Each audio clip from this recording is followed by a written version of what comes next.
In today's podcast, we're uncovering exactly how to grow your reach and influence quickly on social media and global impact investing with Mr. Stephen Clarke.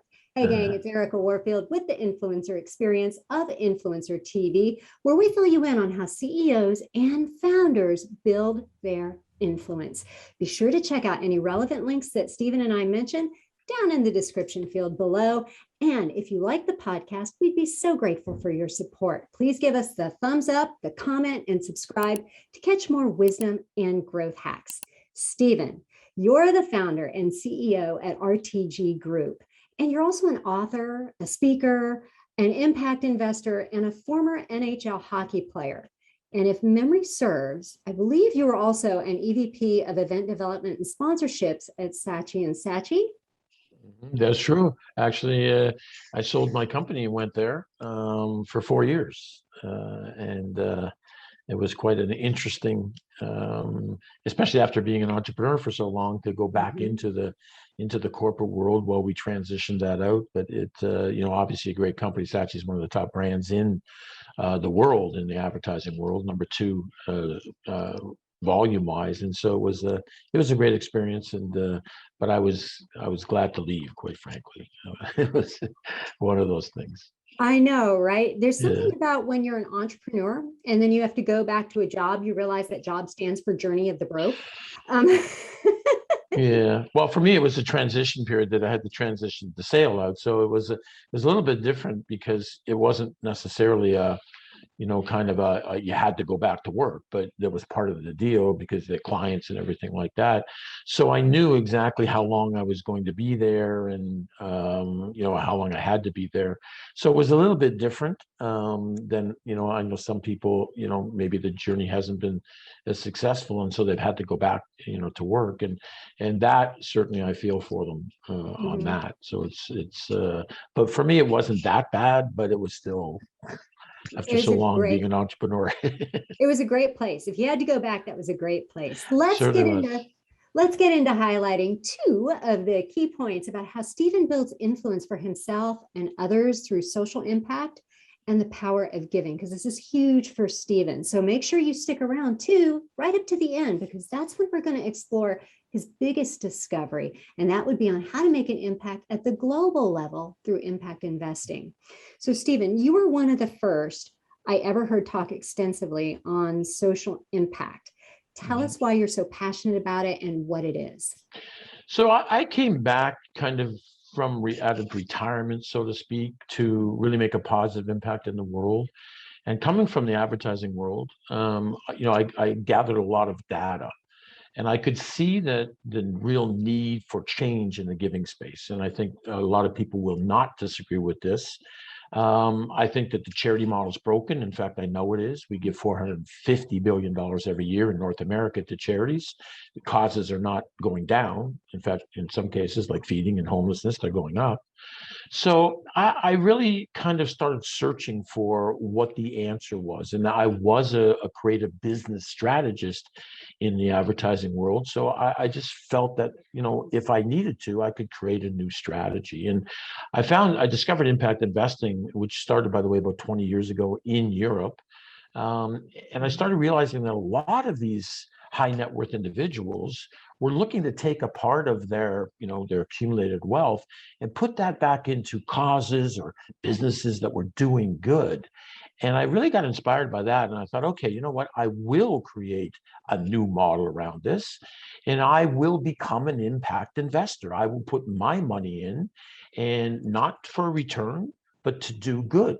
Let's measure it. Instead of measuring it about what interest I can get and how much money I can make on it, let's put the measurement odometer on how many children we can feed, and what's the actual impact that we're going to make on their lives by doing that.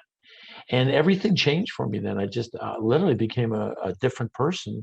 And obviously you can tell I get pretty passionate about it. I'm excited about it. So yeah, that's how kind of we found it all and started this like 6 years ago.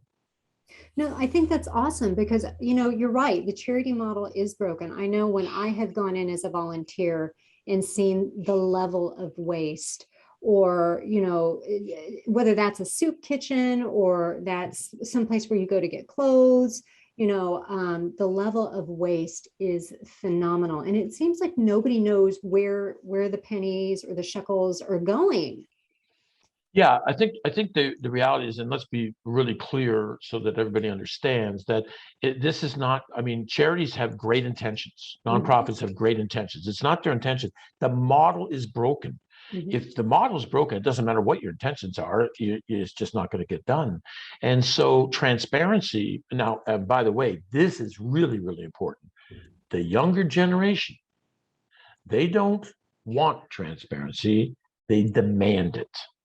They want to know where their money's going and what's the impact.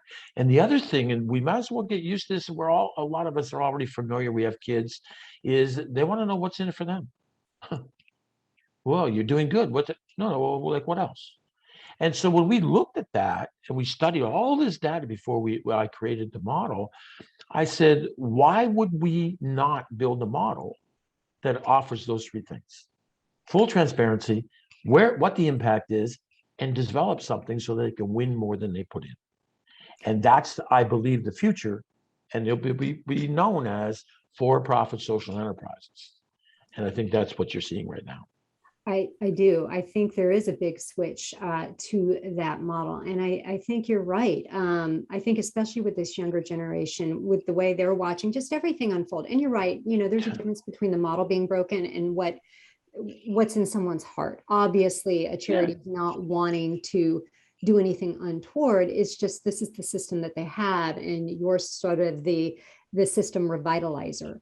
And I do think transparency is going to be hugely important moving forward, especially for that younger generation. It sure is. Yeah. You have been one of the most adept at giving to others in terms of servant leadership and what you are trying to do with adding vitality to this model. What does the power of giving mean to you? Yeah, it's a cliche, but it's our life now. I mean, that's what we do. We're not. That's all we focus on. In fact, I've had kind of interesting conversations with some CFOs that we've had come in when they keep talking about the money, and I keep saying, don't refer to it that way. Refer to it how many kids we're feeding or how many people we're feeding. That's what we focus on. That's where it is. It's got nothing to do with the money. The money's all going back anyway. We're building homeless shelters. We're doing other things with it. So, and we will be investing. By the way, somebody asked me on an interview a few weeks ago. They said, where will RTG be in 25 years from now? I said, well, we won't be manufacturing food. He's like, what? What are you talking about? I said, well, part of the deal here, as we do this and we make money, we'll reinvest. And one of the things we'll reinvest in is companies that are solving the problem of food distribution. Because the world, it isn't a shortage of food. We waste so much of it. So we're going to invest in companies, and that will be our future. We'll be owning companies that actually solve the problem. I mean, we're solving a temporary problem right now, getting people who need feed. There's 53 million in North America, 17 million of them children that go hungry every day. So we're solving that problem, and we can do that with this model. But it shouldn't be a sustainable model where we expect to do this forever, because it's not needed. So we're investing in other areas that we can give back. That is super visionary to be able to say, okay, this is what I see in 25 years, to be able to tie that back into what's going on, not just internationally, but North America. I want to be clear, because Stephen's in Canada and I'm down here in Dallas, and when we say North America, we mean the North American continent. Right. So I think sometimes Americans just think, oh, that's us. But we're referring to Canada too. Yeah, we're here. Yeah, the Canadians, the nice guys. But you brought it back around to what it's going to be like for distribution in the future. How has the whole supply chain, does that tie into what we're seeing right now with supply chain? Yeah, it's going to have to change for sure. We're already actually talking to some companies who have come up with a couple of interesting models that I'm personally going to invest in, or the company will be if we get to the point, where we think we'll be in the next, 6 months. So I think that a lot of it's still got to change. I think that needs improvement as well, and that's another thing we'll be investing in, is that. So the things that right now that we're doing in schools and things like that is a real problem. 1 in 5 children in both Canada and the United States, by the way, go to school hungry. So we need to improve a lot of things. And I think honestly, what we have to do is take them one at a time and say, okay, well, how are we going to do this? And then when we do that, how are we going to do that? Instead, right now we're talking a lot. We talk a lot about things and nothing gets done. Honestly, I mean, everybody's come out, well, I get this new company and we're going to address this. But what about actually solving the problem? Well, hopefully through conversation with, oh boy, I'm a little tired of that stuff. So that's why we did what we did. We just said, okay, you know what, I'm going to build a model. We're just going to do it. You guys can keep talking about it. We'll just keep doing it. And, by this time next year, we'll probably hit about 3 million people a month. And then it will more than double the following year. So, we got projections right now over the next 4 years to be feeding between 20 and 25 million people a month. And again, that's great, and people will get good non-GMO healthy food. But it's a temporary thing, and we hope we don't have to do that for even the 25 years. We hope 10, 15 years that we can solve problems where we don't have to keep manufacturing food. So speaking of doing, because you always, I want to say in general, people should always entrust the big projects to ex-professional athletes. They don't want dialogue. They will do. And speaking of doing, really quick, for those of you catching me and Stephen on YouTube, please click on that thumbs up and subscribe button if you're enjoying today's content. And please tell us in the comments what tips you have to help others and how do you give back. We'd love to know what you're doing in your little corner of the world. And so finally, I think if ever there were a time to encourage and empower and solve these kinds of crises, it's now. And there's so much low energy in the world right now. How, Stephen, can folks make a difference at that global level through impact investing? Yeah, I think the great thing about impact investing is that you can make a difference globally. You can pick projects that are doing, global initiatives. Ours right now is focused on North America, although because of the nature of our model, we're just launching a new one in the next, probably 6 weeks called Purpose-Driven Art. And that's around the art community, which will be global. And it's basically, helping starving artists by feeding starving children. And so the whole thing is really cool around that. But you just really have to search into what's going on, who's involved in the projects, what you're passionate about. We have a one for the vegan community. We have one, you mentioned volunteers. We have purpose-driven travel. Someone said to me, what's purpose-driven travel all about? I said, well, imagine us introducing to the 77 plus million volunteers in Canada and the United States, that's just introducing a program where they can, through our model, they can raise more money for their charity of choice and get free travel. What do you think about that? And of course, everyone's like, whoa, how do they do that? Oh, we help them feed kids. It's called Purpose-Driven Travel, and you can have a look at that at purposedriventravel.ca.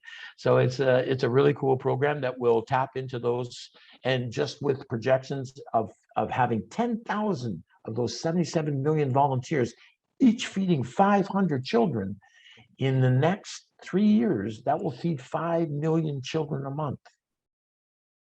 So that puts a little bit of damper into the 17 million that are now going hungry. So yeah, there are programs like that you just build and you bring collaboration into it. And that's really not happening in the giving space today, is everybody's fighting for their different, different grants and different donors. So they don't come together. And quite honestly, the only real way to solve problems is to come together. Yeah, isn't that ironic? In every other sphere in the business world, those who are true, I hate to say it, thought leaders, we all talk about how there's enough room at the top. There's enough success for everyone. And, there's always infighting and competition, and you would hope you would not see that in the not-for-profit or the charity world. It's maybe even worse, Erica, because again, they're all fighting for those grants, for those donors. So they're all they don't share stuff. It's, in fact, when we first came out with our model, we had a real tough time with charities, and they just felt that we were a competitor. And when we kept telling them, we're not. I said to them, yeah, I'm trying to help you. Not only that, I'm helping with this new model called purpose-driven travel. I'm helping your volunteers. Do you give them free travel, Mr. Charity? Of course not. You're not allowed to. We can. We're a for-profit social enterprise. So that's where you kind of come together and say everybody can win more than they put in, which is our motto. And that's why we'll be sustainable and why we can actually solve some of the serious problems that we're facing today.